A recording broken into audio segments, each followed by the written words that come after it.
আজকের আলোচ্য বাংলাদেশ কি ভয়াবহ এক-একটি ঘটনা। আমাদের সমাজের ভদ্রলোকেরা এই ঘটনাগুলো ঘটিয়েছে। কি বলছেন প্রধান উপদেষ্টা? জানতে চাইলে ভিডিওটি দেখুন।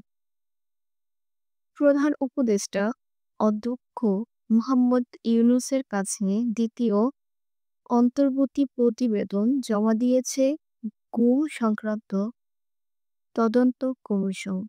প্রতিবেদন পাওয়ার পর প্রধান উপদেষ্টা বলেন, প্রতিবেদনটি ওয়েবসাইট ও বই আকারে প্রকাশের ব্যবস্থা করতে হবে। এটি ঘিরে শুধু বাংলাদেশ নয়, বৈশ্বিকভাবেও আগ্রহ রয়েছে। প্রধান উপদেষ্টা বলেন, কি ভয়াবহ এক-একটি ঘটনা।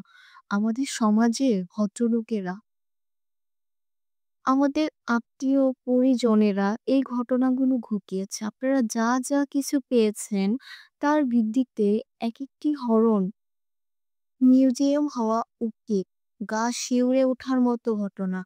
এ ধরনের বন্দিশালা কেমন হয়? ৩ ফিট বাই ৩ ফিট খুপির মধ্যে দিনের পর দিন, মাসের পর মাস আটকে থাকার যে নির্মমতা, নিষ্ঠুরতার চিত্র মানুষের কাছে তুলে ধরা উচিত। একজন কমিশন সদস্য প্রধান উপদেষ্টাকে বলেন, ঘটনাগুলো এতটাই ভয়াবহ যে জড়িত অনেক কর্মকর্তা ও অন্যরাও অনুশোচনায় ভোগেন। কমিশনের কাছে এখন পর্যন্ত ১,৫৮০টির অভিযোগ এসেছে। এর মধ্যে ১,৩৫০টি অভিযোগ যাচাই-বাছাই শেষ হয়েছে। অতি দ্রুত যাতে এই বিষয়গুলো পদক্ষেপ নেওয়া যায়, সেই বিষয়ে করণীয় জানাতে কমিশনকে পরামর্শ দেন প্রধান উপদেষ্টা।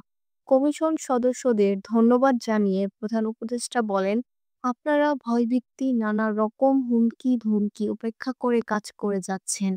এদেশের মানুষের জন্য আপনারা অনুপ্রেরণা হয়ে থাকবেন। ভবিষ্যতে যারা মানুষের অধিকার নিয়ে কাজ করবে, আপনারা তাদের অনুপ্রেরণা।